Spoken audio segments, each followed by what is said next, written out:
Hello, my beautiful babies. Welcome to the Little Wonder Stories.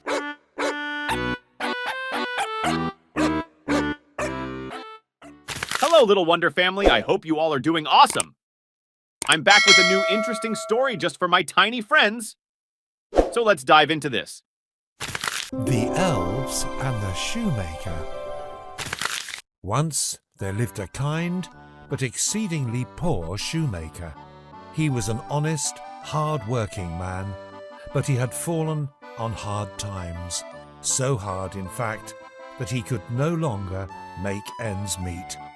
All that remained in his workshop was enough leather to make a single pair of shoes. In the light of the setting sun, he carefully cut out his last piece of fine leather and neatly laid it on his workbench, ready to finish his work the following day. He closed the door of his workshop, let out a heavy sigh, and returned home to be with his wife. "Take my hand, dear," he said. "Let us make a wish for our fortunes to change and for our years of hard work to finally bring us the ample reward that we deserve." His wife stretched out her arms, laid her hands softly into his, and they made their wish. The shoemaker rose early the following morning. As usual, he ate his breakfast, brushed his teeth, gave his wife a kiss on the cheek, and made his way to the workshop. He was expecting to find his workbench just as he'd left it, with his carefully prepared leather ready to be made into a pair of his finest shoes. But this is not what he found. To his astonishment, upon the workbench shone a fully stitched, expertly crafted, shining pair of the finest shoes your eyes could behold.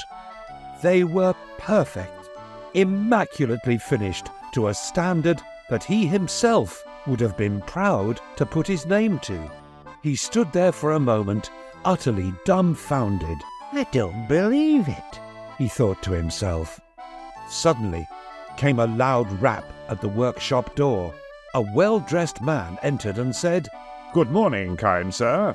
I was passing, and that pair of fine shoes on your workbench caught my eye. Could I please try them on?" "Why, yes, of course," said the shoemaker. The man knelt down and tried on the shoes. "Just as I suspected," said the man. "A perfect fit. I'll take them." What happened next shocked the shoemaker, perhaps even more than the appearance of the shoes. The man asked the shoemaker for the price of the shoes. The shoemaker told him, and this was the man's reply. "Nonsense!" cried the man. The shoemaker looked disappointed.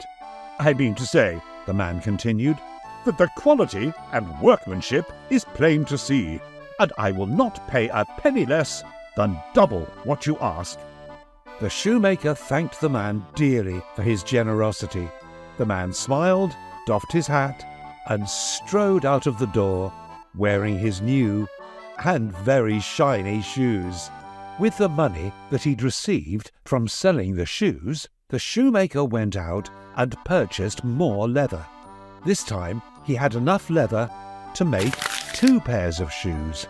In the light of the setting sun, he carefully cut out 2 pieces of fine leather and neatly laid them on his workbench, ready to finish his work the following day. The next day arrived. To his astonishment, the same thing had happened again. But this time, there was not 1 pair of shoes on his workbench, there were 2. And as before, the quality of the workmanship was so exquisite that 2 well-dressed men came into his workshop and paid twice the asking price. This continued day after day. With the takings from the day, the shoemaker would buy enough leather to prepare twice the number of shoes for the following day, and every morning the shoes would be immaculately prepared, polished, and stacked on his workbench, ready to be sold. 4 pairs, 8 pairs, 16 pairs, 32 pairs. This pattern carried on for weeks until the shoemaker was selling many thousands of pairs of shoes every single day, each as expertly crafted as the last. The shoemaker and his wife were no longer poor. In fact, they'd become quite rich from selling so many shoes. One night, the shoemaker turned to his wife. Dear wife, he said, I feel so blessed for our wonderful fortune of late, and I long to know the secret behind this shoemaking magic, so we can show our deepest thanks. Perhaps we should stay up tonight, replied his wife. We can creep into the workshop by candlelight. The shoemaker agreed. That very night, as the clock struck midnight, they each lit a candle, silently made their way to the workshop, and peered in through a slightly open window. What they saw was so magical, it instantly took their breath away. An army of beautiful elves filled the workshop. Each elf was no more than 6 inches tall and sat upon a tiny wooden stool, working furiously, 1 elf per shoe. They rapped and tapped and hammered and stitched at such a rapid pace that you could barely see their little arms at all. 1 elf stood out. She was not hammering nor stitching. Instead, she was standing at the front of the workshop, facing the other elves, like the conductor of a miniature orchestra. She wore a tall, pointed pink hat with the words "Grand High Elf" neatly embroidered on the front. Suddenly, the cat slipped from the shoemaker's grasp and landed with a thud upon the stone floor. Hearing this, all the elves froze in terror.